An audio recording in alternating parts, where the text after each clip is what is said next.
সাত সকালে মৃতদেহ উদ্ধার কঙ্কালী অঞ্চলে।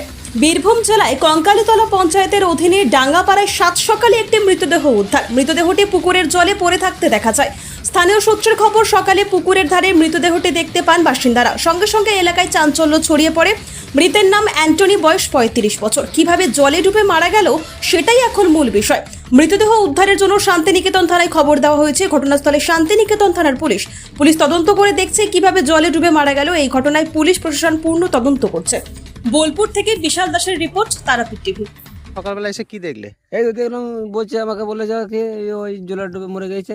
কে তোমার পরিচিত? না, আমার পরিচিত নাই। তোমাদের আমার পাড়ার? এখানেও নাই আমি।